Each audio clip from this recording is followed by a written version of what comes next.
Hey everyone, it's Kevin here from The Lantern, and thanks for joining us as we launch our Christmas monologues and short films to take us through the festive season. Now, I am feeling decidedly unfestive here, so I'm going to get into the spirit of things, and I'm going to put on my lovely Christmas jumper. This has a story behind it. I actually bought it for one of the Christmas plays and then never wore it. So it's been sat in my closet for about 5 years. This is the first time it's been worn, especially for you on this YouTube special. Still not Christmassy enough, so I'm going to do one more thing and put myself in a Christmas background. Now, I'm here today with 3 people from the Lantern Theatre. I'm here with the lovely Cein. Hello! We've also got Harry. Hello! And we also have our creative director, Alison. Hello! And now we have all 4 of us. Hello, everyone. So what we're doing here today for you, because this is different to one of our usual uploads. Now, the reason we've come on tonight is because we've got something to tell you about Christmas. Now, we're not putting a Christmas production on. Obviously, we still can't open the doors. But first of all, I just want to say, how much are we missing the Lantern? How much are we missing the theatre, guys? Oh, so much! We should have been in Christmas rehearsals now. Yeah. Very, very strange to not be in a Christmas production at this time of year, not be stressing and trying to be resourcing kit at the very last minute. Well, it's normally really busy Harry. this time of year. Well, yes, I normally would be up a ladder from about now until about the 12th, 13th of December. Absolutely. With mince pies being fed up to me on a pole. Usually me feeding them up to you, I might add. Yeah. Alison, this would be a busy time for you as well. Oh, absolutely, yeah. Missing the theatre lots. Just thinking back to this time last year when we would have been in the throes of rehearsing for the 39 steps in the lead up to Christmas, and how busy that was and how exciting that all was. I love the 39 steps. Fun. I know. We did. It was wonderful. My favourite night every night was dumping the Christmas tree on the stage at the end. It was perfect. So just to set the scene. Oh, sorry, go on. So, Alison. Yeah. I think it's very fair to say that, yes, we have all been very much missing that opportunity to be creative over this last few months. Hence the things that we've been talking about and working on together as a team. Absolutely, because just to set the scene for everyone watching. Right, it's March the 16th, 2020. We've just heard that theatres are to be avoided, and then a week later, they're to close. And we at the Lantern, the board at the theatre, knew that meant that we wouldn't be open until well into 2021. We knew that instantly. And I mean, Alison, I know at that point, what did that mean for our season and the members already involved in it? Well, there was so much at that time that was already planned. We had a number of productions that were either had we'd had the auditions for and were just about to start rehearsal. We'd got the April plays, the 2-1 the Bear and After play. That's right. Were you in one of those?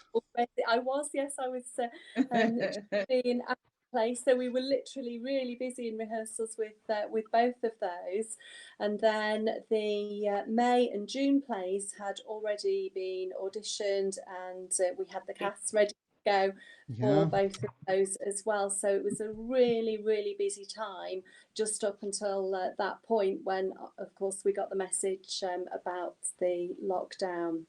And just to say as well, because those 2 plays were, there was That Face and it was A View from the Bridge. And I think you were buddying one of those, Cein. Yes, I was buddying That Face, and we were really looking forward to it because it was a very exciting script. But it just wasn't to be. No, but they're all on hold. So hopefully at some point in the future they're going to come back. They're not disappeared altogether. So for those of you watching, keep an eye out because they will come back in the future at the time when we can open our doors again. So we'd got some great things planned. We were finalising what Christmas would be this year. We had a few ideas in our head, but we weren't absolutely finalised on what they were going to be. Because Christmas at the Lantern has been fantastic over the years. I mean, I know thinking back over the last, say, 10 years, there's been such a variety of productions. I mean, I worked out, actually, I've been involved in 5 Christmas productions in the last 10 years, and I don't know how that happened. One of them was yours, Kai. I was in Season's Greetings for you. You were! With Ginger You Pig. were. I was. That puppet show. I still got it. I know you have. I still got it. I know. So I might have to dig it out was, this year and revisit it for some reason, turn it into a new show. Revisit Ginger Pig. I loved Ginger Pig. The first productions that I saw at the Lantern. I loved Ginger Pig. It was one of my Wasn't favourite things. One of my favourite lines I've ever quoted in a play is just 2 words: Ginger Pig. It's brilliant. So, but have you got a favourite then? Have we got a favourite show, Alison? What would your favourite Christmas show be, or Christmas production? An absolute favourite. So, if I'm allowed to mention a couple, if that's okay. But yeah, one of my favourites was actually one, Kevin, that you directed, Kicking the Baubles, because it was one I just really enjoyed. The whole experience of that. I was actually playing the part of Jean in Kicking the Baubles, and it was just such fun to do from start to finish. From remembering back to when we had the auditions back in the October, having the discussion about it all, and then through to the production, and then more recently the production of Christmas Crackers a couple of years ago.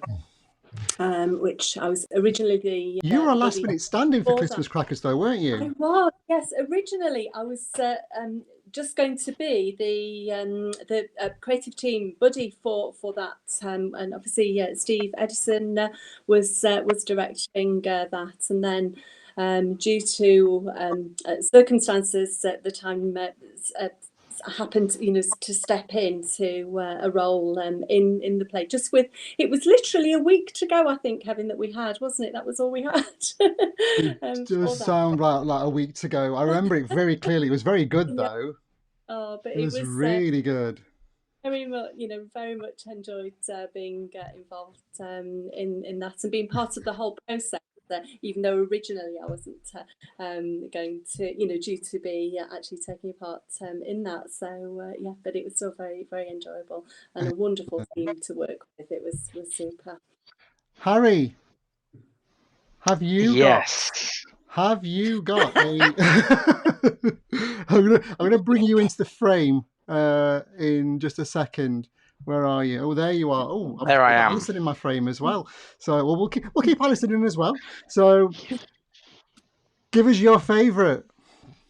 I mean, the Christmas production at the Lantern is always really, really special, and I think I've enjoyed every one I've been involved in. The Haunting 2014 was my first one. It was certainly a baptism of fire. Certainly a baptism of fire to come in. I think I joined.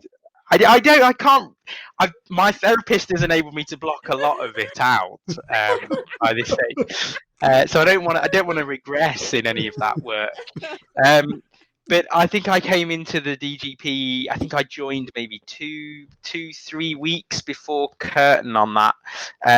Fully believed that there was already a tech crew in place. Was absolutely gobsmacked at a fortnight before when I got asked if I would. Run the sounding and lighting on that, so that gets an honourable mention. But I think my first directing outing was on Christmas Carol. Absolutely loved that production. My favourite Christmas story. Read it every year anyway, so a story that means a lot for me. But I think what was so great about that was that I think certainly in the time that I've been at the Lantern at the DGP, I think that in that production we took bigger steps forward in terms of what we could do technically in our productions than arguably in any other production that we've done. Mainly with the incorporation of projection, which I just think made it such a special, magical production, like any Christmas show should be. I think I'd be interested to know as well, and I don't know, there might be some Lantern history buffs that can kind of figure this one out, but it must be in the running for one of the largest casts that we've had there as well. I mean, we nearly had cast mutinies over the lack of space in the wings. But despite the stresses of putting it together, I think the end production, I think we were very, very proud of that, and it will always be a special Christmas memory for me at the Lantern, I think. Yeah, I loved Christmas Carol as well. It was a good one. It was a good one. But okay, One of my things with Christmas Carol was when we went to the Crucible for the wardrobe, and we had to do that in several stages, Kevin, didn't we? Because we with did. it being a huge cast, that we had several visits there, but had such fun in when people were selecting the outfits, and that was great. It was an extremely lengthy process, but it was well worthwhile. I'm not sure about the cast number, but the record that I know that Christmas Carol did break is that was the largest size that Phil Claxton's face has ever been blown up to. And also the highest definition it's possible to see Phil Claxton's face as well. That's my favourite picture from that show, actually, it's Steve looking at Phil's face blown up on the entire back wall. That is just absolutely brilliant. So horrifying. It was horrifying, yes, it was that as well. But Kine drove it up to a 12A, that shot. Well, everybody's been saying things, and I keep thinking about things now. The Haunting, I bloody loved The Haunting. We had such great fun building the set. That set was so intricate, so many books, and everybody was up there painting bookends and then making the shelves that collapsed and doors and ectoplasm. Remember the ectoplasm, Harry? It was so much going through the tech catalogue. But top of the range, the Ghost. Chloe Skinner was just an amazing ghost, and when she appeared behind the door every night when I was sitting in the audience and hearing everybody going, we loved that. I think that ghost deserves a round of applause already here from me, because that was just so good every single night. I mean, how can we not mention the 39 Steps? Well, true, that was this last year, and that was just phenomenal.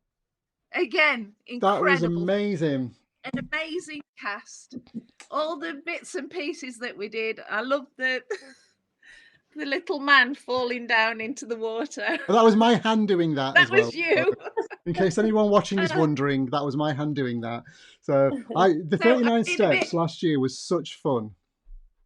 I mean, I've been a bit naughty there because I've chosen two of my own, but Cranford at Christmas, I love that because it was all traditional, and I'll never forget the lamppost. They never knew whether the lamppost was supposed to be on or off. Oh, the lamppost was cracking. I loved Cranford because I loved the turning of the scenes. Yeah. And if she's watching this, it was Erin, because she did it with such flourish. Because every time everybody else pushed their screen so lovingly, and it just turned around, it was gorgeous. But every time it turned around, Erin was stood behind it with a great big beam on her face, and I just loved it. I loved it. Well, it was Erin with the lamppost as well. It was. Oh, I forgot that part. See, my favourite would be the Haunting.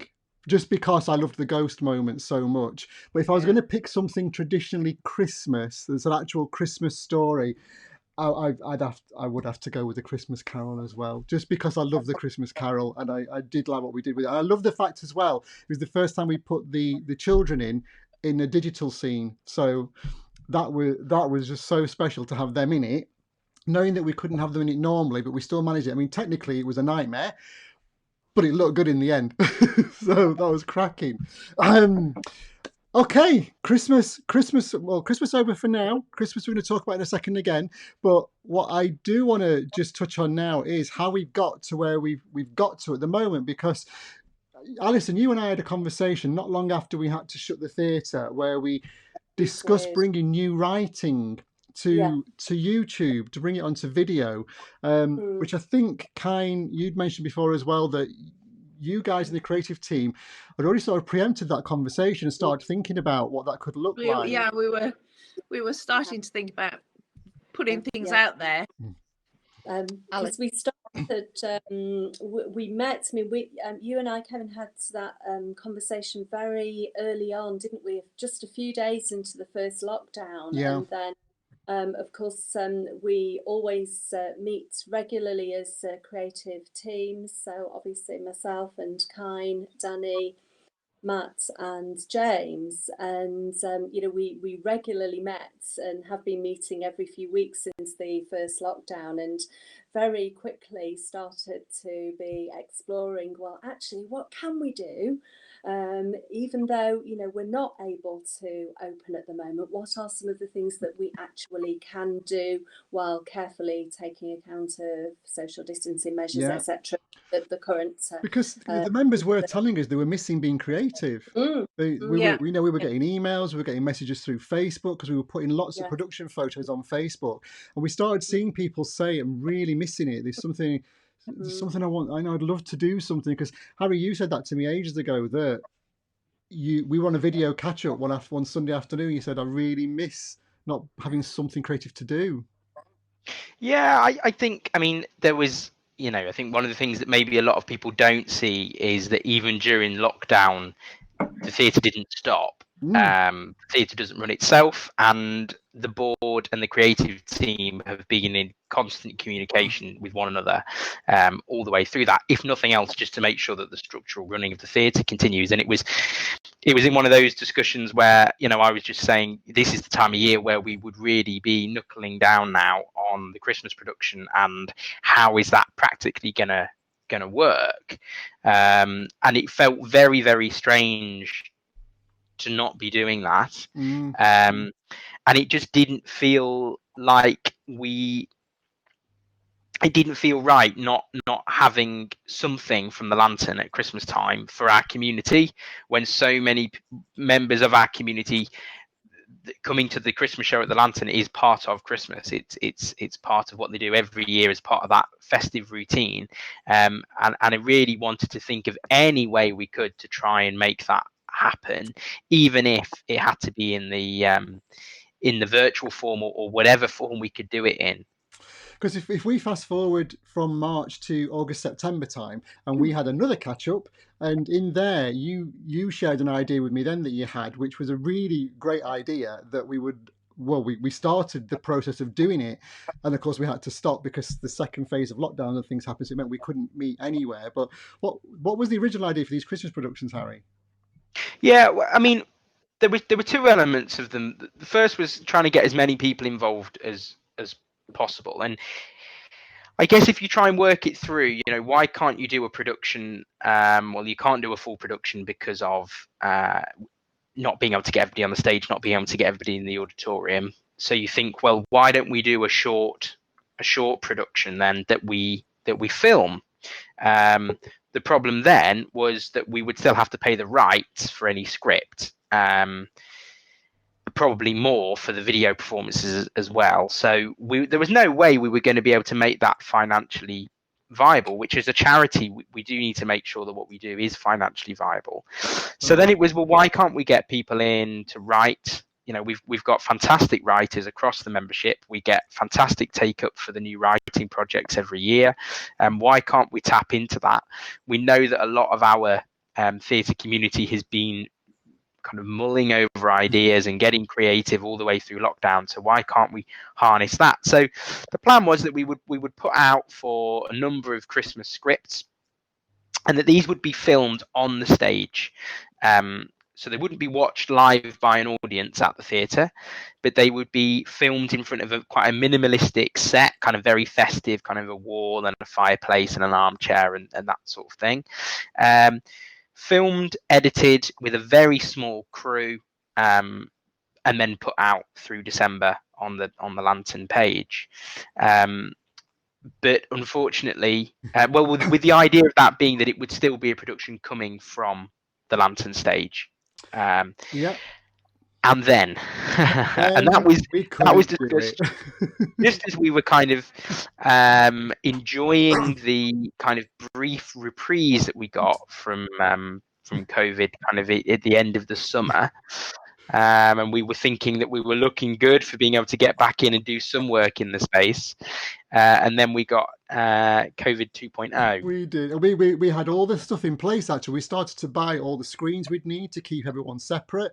We had new perspex to keep you enclosed in your tech box, which is, we've always thought you should be enclosed in that tech box out of the way.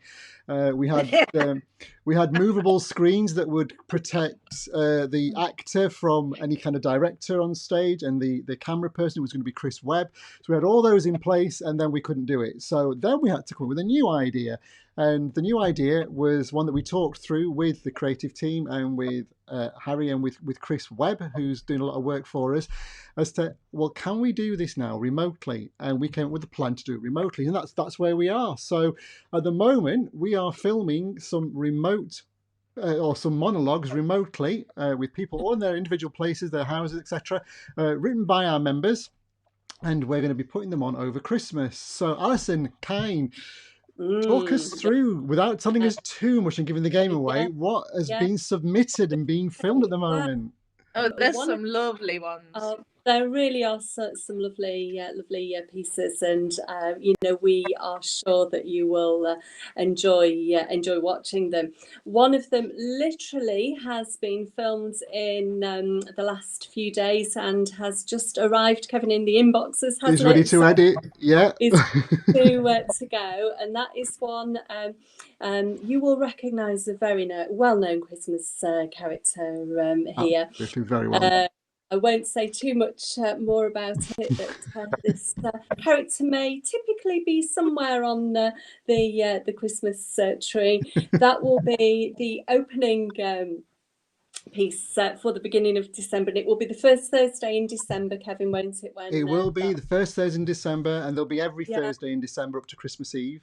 And the second one is a character that we very briefly met in a play just a few years ago at the Lantern. Again, I won't say too much more about that, but we see the couple's grown-up daughter, just as she is preparing for Christmas with her family. That's the second offering that we have, which will be the second week in. Lovely. Cein, what else have we got? Of course, have you directed one, Cein?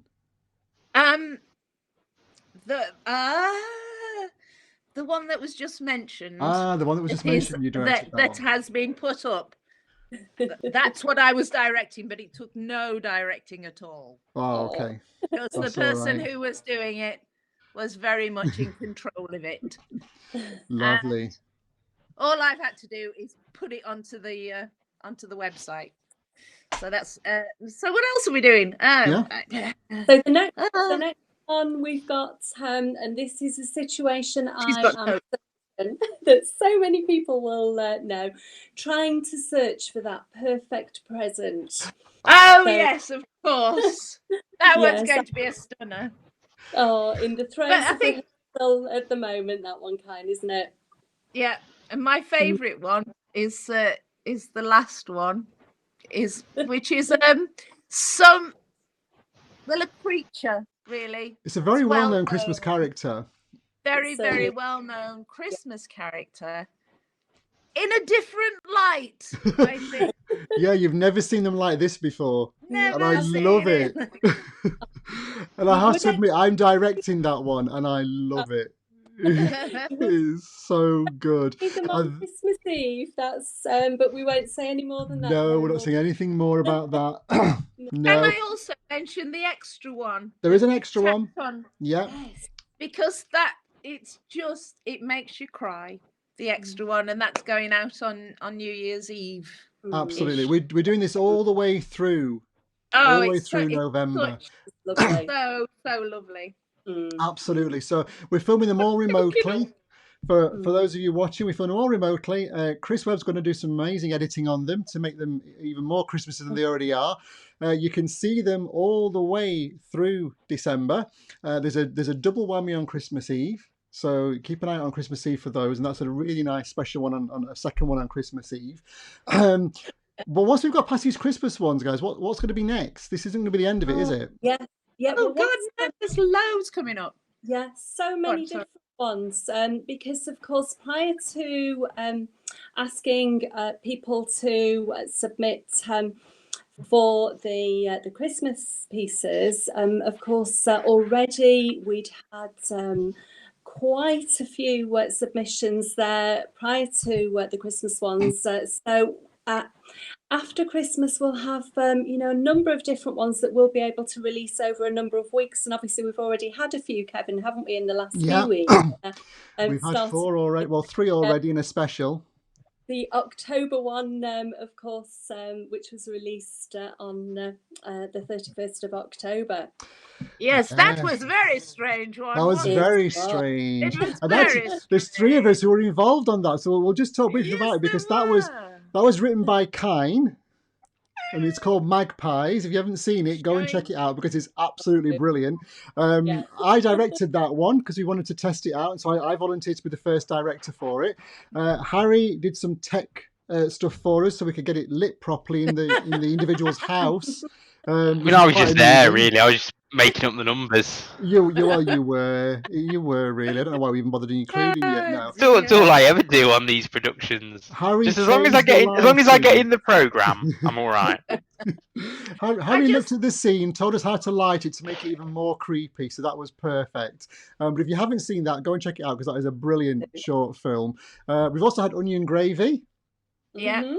Onion Gravy, which I think someone in this call starred in Onion Gravy. Oh, she might have been. Absolutely, yes. We also had, was it Yorkshire Counsellor? Yorkshire Counsellor, that was right, Yorkshire Counsellor, which was actually filmed beforehand, was it, for the Leeds Pub Festival? But they kindly let us use it in ours as well, because it's got DGP members in it, and it was written by a DGP member. Then we've also just had the brilliant film from years ago, 5 years ago, that Tim Barron did for us as a behind the scenes of Blythe Spirit. And if you're looking at if you want memories of the theatre and what it's like to be in part of a community theatre, check out Blythe Spirit's behind the scenes, because it is so good. It is really well done, and he re-edited it especially for us for this new batch of videos we're putting on YouTube. So we've got plenty coming up, though, going into the new year, and plenty for people to get involved in, because I know members are still coming to us asking if they can get involved. So we're in need of more writing, we're in need of more actors, we're in need of more directors, so brilliant. Contact us. We'll put some information in the description below so you can have a look at those. I think Kai's going to put a Christmas hat on, and the least said about that, the better. So that just tops it off nicely. Oh, I think definitely, yes. I think the other thing it's good to mention as well is that, with for example, thinking about the filming, and, a couple of them have been filmed outside, of course, haven't they? And it's just kind of thinking about that whole process as well has been really interesting, because obviously we're so used to being within the theatre environment and rehearsing on stage, and then being, on stage. It's completely different, isn't it, there, in terms of that, being in front of the camera as opposed to being there on stage. So there are all sorts of things that you would never imagine are something that you have to consider. So all our actors who are thinking, shall I get involved, do get in touch with us. There's plenty of things coming up, and you'll love it, because it's such good fun to do, but it's so different. And you'll live on our YouTube channel forever, because it will stay there forever. So my God, that has been so brilliant. And thanks the 3 of you for joining this call today, because it's the first one we've done. So I really enjoyed doing it. And I hope everyone out there, I hope you enjoy the pieces. And if you've enjoyed watching our plays before, you've enjoyed visiting us before, and you do believe in the importance of what we do, then we would really value your help to safeguard our future at this unusual time, because performing arts and small charities are going to be the last sectors to return and begin to rebuild themselves. So we really appreciate your support. We love the fact you're watching these videos. Our website's got all the information on it regarding how you can do that and how you can donate to us if you want to donate to us. And don't forget the Christmas monologues. They're going to be online from Thursday the 3rd of December at 7 p.m. There's going to be one a week right the way through to Christmas Eve. Then we've got a double treat for you on Christmas Eve, and then there's a final festive piece that's coming up on New Year's Eve. what I was saying earlier about why we put these videos together, why we put the monologues together, about that we want to continue to be creative and we want to continue to offer something to our community. They are absolutely the first primary reasons why we've done them. But we've also done them to survive. You know, like every industry in every sector, we are under massive pressure at the moment. And we still want, and our top priority is that when this horrible thing is over, there is a DGP and there is a lantern for everybody to come back to and enjoy. Absolutely. So what I would say is if you get to the end of, or you get to the end of any of the monologues, any of the videos that you've seen, or you get to Christmas Eve and you think, actually, I've really enjoyed that, you know, a couple of pounds is massively appreciated. And we know that a lot of people do plan on spending a little bit of money each December on going to the theatre. If you've still got that available this year in the hardest of years, then the DGP and the lantern would be massively appreciative of any help to keep us going. So we're there for everybody to enjoy at the end. Yeah, and we would really appreciate it. Absolutely. I think that's everything, guys. So I just want to thank everyone out there for watching. Third hat. So thanks for watching, everyone. We hope to see you in the comments below and in the comments of all the monologues you're about to see. And from all of us here, we're just going to say bye for now and keep watching us. Bye. See you later.